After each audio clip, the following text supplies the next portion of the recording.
Hello, Extra. Here we are in Amsterdam after an extremely late night. We are taking a water taxi ride through the canals of Amsterdam. As you can see around you, it is gorgeous today. A little overcast, but hey, who can complain? This taxi comes complete with tea, coffee, little puzzles.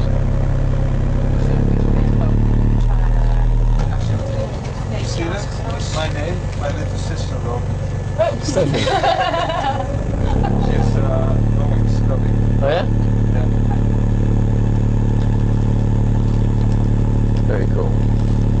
Extra here are the M&Ms that we promised to take with us all through Europe and the Middle East. If they are no longer M&Ms, they become one giant M. The heat in Israel did something to that. It's pretty solid. Nonetheless, they'll come to Germany as well with us. Morning, George. How are you? Here's a little cup of tea for you, my friend. Right now, my friend, you are traveling through the waterways of Amsterdam on a water taxi tour. Oh, look who came with us. Morning, Eric. How are you? Want a little sip of tea? There you go. Did you sleep well? Oh, I slept fine. My bed in my hotel room is really, really comfortable. Well, that's fantastic. So what do you think of Amsterdam so far? Well, I think it's a very fine city indeed. Well, that's great, man. So what do you want to do today besides the water taxi ride? I'd like to go take out the Diamond District. The Diamond District? Yeah. All right, then. That's exactly what we'll do. I grew up right in the middle of Hollywood, just a few blocks from the Man Chinese Theater. So my fascination with movies for escapism and entertainment and therapy began very early on. I've always liked the filmmakers who were kind of on the vanguard, the Alan Rudolphs and the John Sayles and the John Cassavetes. I'm not seeing anyone right now. This film to me is a no-lose situation. It's not like I'm coming out in a movie that I'm the out-and-out lead-in, and it's got a huge budget behind me, and the studio is hoping that I'm going to hit. Dating's not your thing. It's funny. I never knew how I would get over you. And I still don't. A very simple film dealing with great themes, as opposed to being a great movie dealing with simple themes. And it's a family that's never really clicked, and they've got a lot of secrets and a lot of course of this Thanksgiving weekend, everything cathartically or dramatically comes to a head. Oh, God. I didn't know that was on my long list of flaws. It's funnier than Ordinary People and not as funny as Home for the Holidays, How you doing? I'm doing very well. Good to have you back. Thank you for being here. Nice to be here. So you must be very, very busy. You get the film coming out, and you just went back to work on ER. Did you have any leisure time during the summer? I did. I didn't work at all last summer. Good for you. Took the time off and traveled around. We went to Bora Bora. Really? Bora Bora, South Pacific. French Polynesia, yes. Yeah, that's all. Is it near Australia? Is it near Hawaii? Closer to Tahiti, actually. Tahiti? Yeah. Is it near the Johnson Islands? You got me there. I don't know. I have no idea about that. And what is it like? Oh, it's beautiful. It's beautiful. If you like to snorkel, swim, great-looking fish. Yeah. It's. I spent a lot of time in hammocks. It's very relaxing. Do you yourself snorkel? Do you scuba dive? Do you spear feed fish? Yeah. I had to stop snorkeling. I thought this is funny actually. We were snorkeling. You get to the kind of place where you get up in the morning, you literally jump right out of your hotel room and you're in the ocean. And you swim with the most incredible fish. It's like the East River. Exactly. I got a place over there. Get up first thing in the morning, boom, I'm in the river. It's nice. I'm sorry. That's okay. That's okay. That's funnier than my story. No, it's fine. You're the doctor. What do I know? So anyway, you go out there, you're swimming. Yeah, I got out. I thought I had some water in my ear, and I couldn't get it out, so I was jumping up and down and put my finger in there, pencils, pens. Anything I could get, it starts to irritate you. It really drives you crazy because you can't hear out of one side of your head. Yeah. And I just thought, this is crazy. Of course I'm going to get this out. 2 days later, I couldn't get it out, and my girlfriend suggested I call the Bora Bora doctor. Oh, man. Who showed up, took one look at my ear, and had a turkey baster, and shot some water in my ear, and huge chunks of coral started falling out of my head. My God. So they sell earplugs, and I highly recommend wearing them if you go snorkeling. Wow. So this was just like free floating coral that got wedged? I got into the water, I got excited, I kicked up some stuff, and then apparently it just, fell in my ears. Now, did the Did the doctor say that this is common or unusual? I was trying to make light of the whole situation. He Yeah. thought it was a humorless situation. That's odd, isn't it? Charged me $150 to turkey baster out of my stuff out of my ear. And was this, I mean, Bora Bora Thanksgiving? Is that why he had the turkey baster with him? No, this is just standard medical apparatus. in Bora the Bora. islands. Had it there in his black bag. Well, that's odd.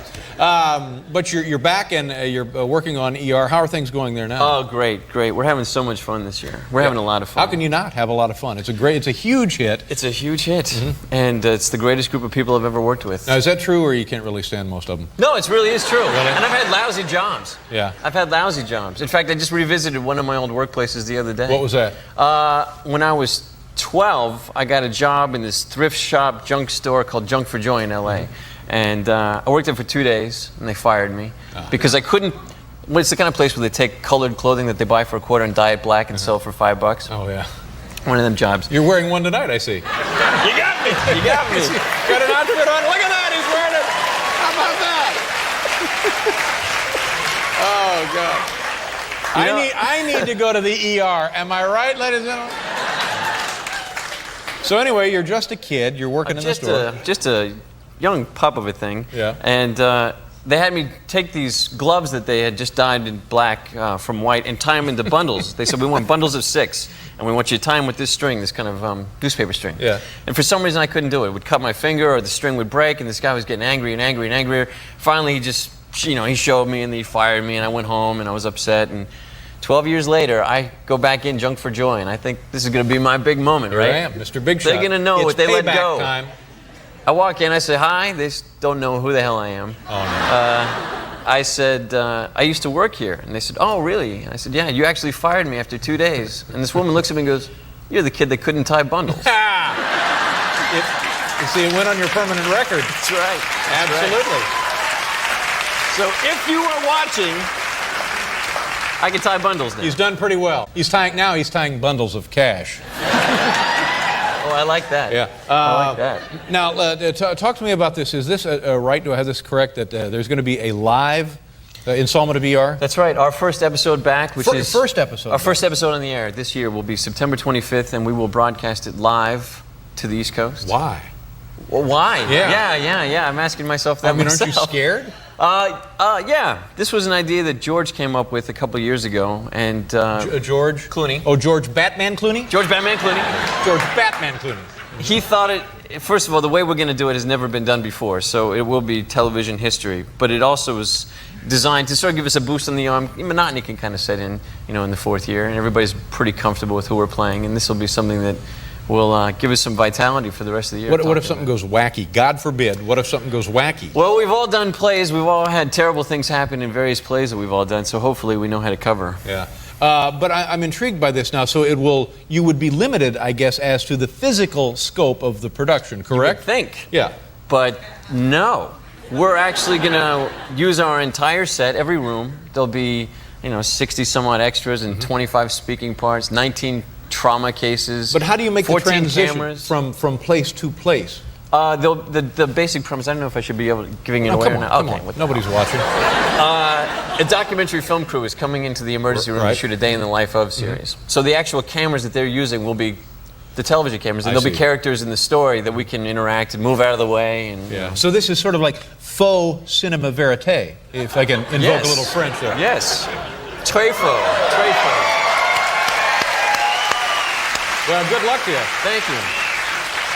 That's if it were me, I'd be really thinking. I wouldn't get any sleep. Are you sleeping all right over this? I haven't slept in days thinking about this one. But everybody in New York's got to watch it because we get it on a 3-hour tape delay in LA. So only the East Coast is truly going to be seeing it as it happens. Yeah. There you go.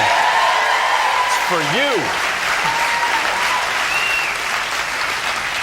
I mean, it's just amazing to me that now you've got some other reason for people to watch. Like, everybody's not watching already. Yeah, right. So now they're going to have to, import people from other countries to watch. It's going to be a huge success. I hope so. Yeah. I hope so.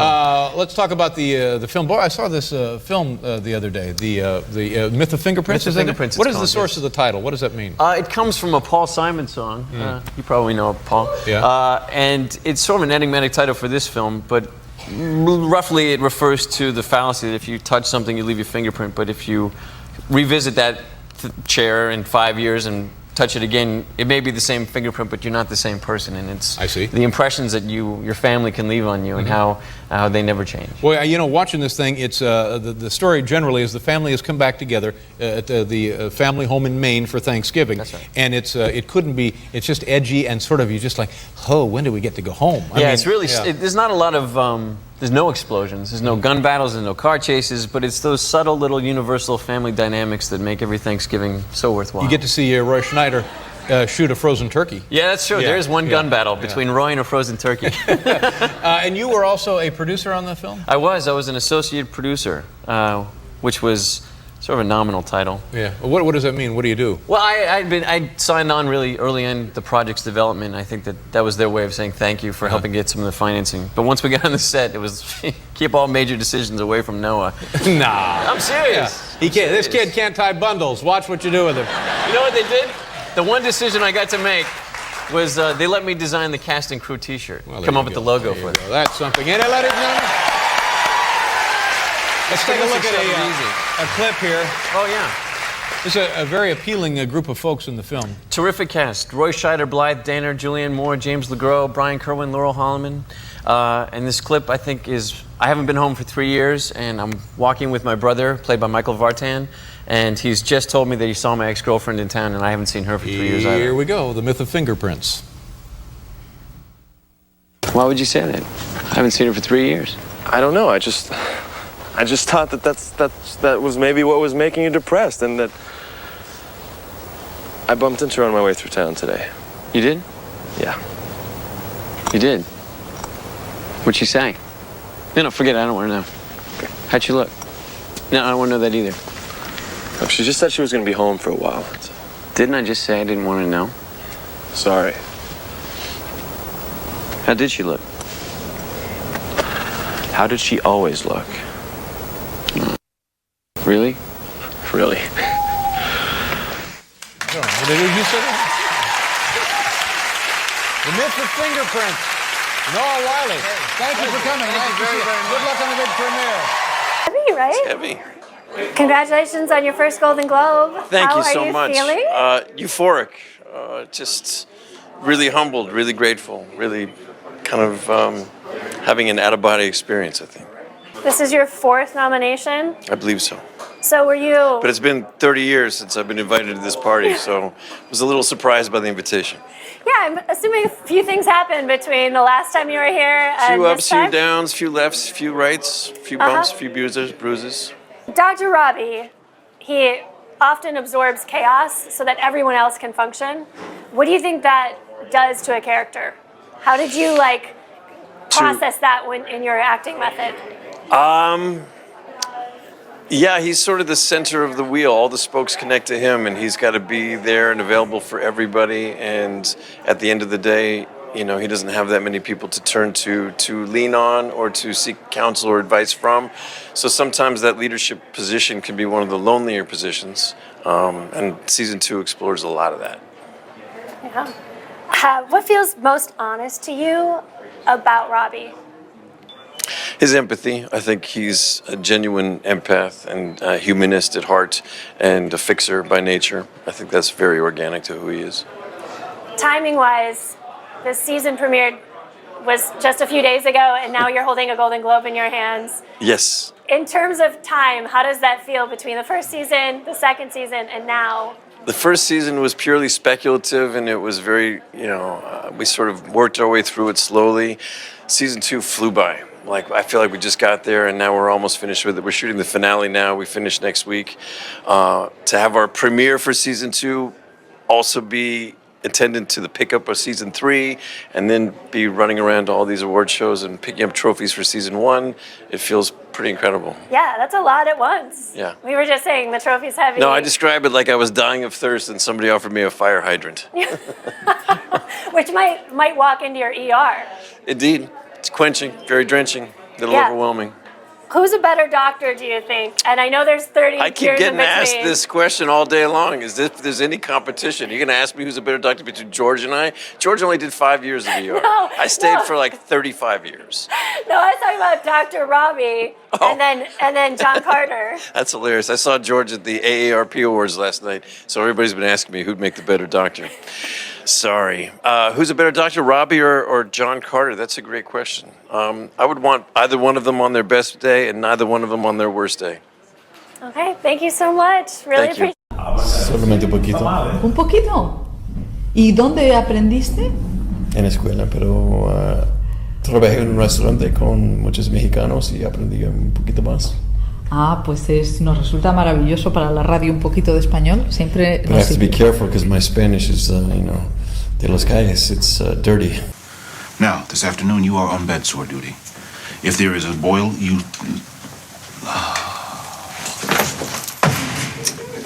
No, he saw the syringe. And you left me twisting in the wind, not to mention trashing my reputation in front of every surgeon in the hospital. Carter, I'm sorry, all right? Something came up.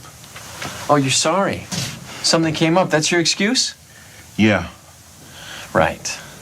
Listen, I've got a shunt with Hicks at 3 o'clock. Would you do me a favor?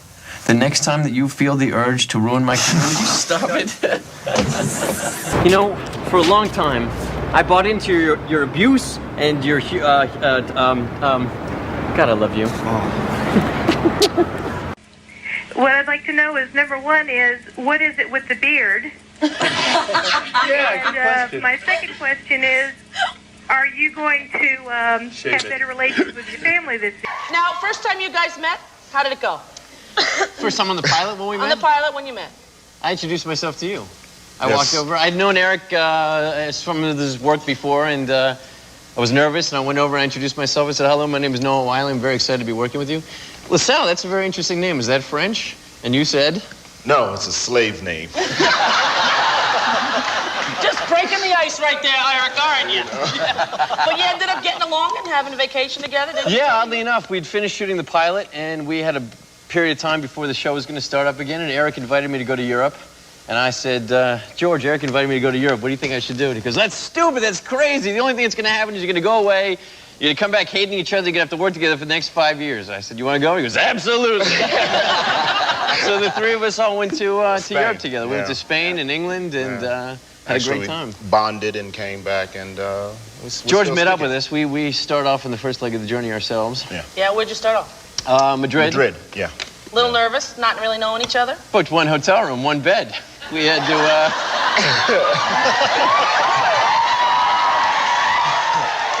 Well, that's a scoop for this show. And then did you, Noah, is that when you got your slave name? That's what I give him a rim shot for that. Looks like we'll be doing a little editing after. Noah and I go over to Spain, and I'm so anal retentive. I made all the arrangements, and got the hotel and blah blah blah.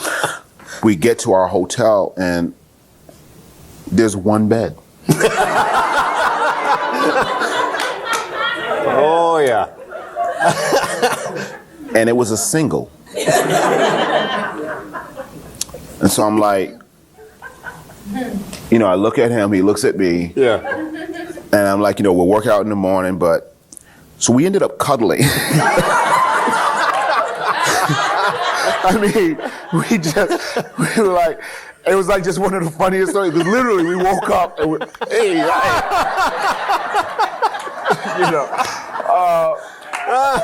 And so we had the best time. And so joined us right after Laura and Gloria. There was just great chemistry. There was great chemistry, offset, off camera, on camera, on set, off set. It was good chemistry. Chemistry. There we go. That's the secret of our success. There you go. Afraid to call me a genius. Oh, yes. Noah Wiley. Genius. Genius. Genius. One word that comes to mind. Genius. Yes. Yeah. Hey, baby. I'm doing this as a man. I'm doing this in a manly way.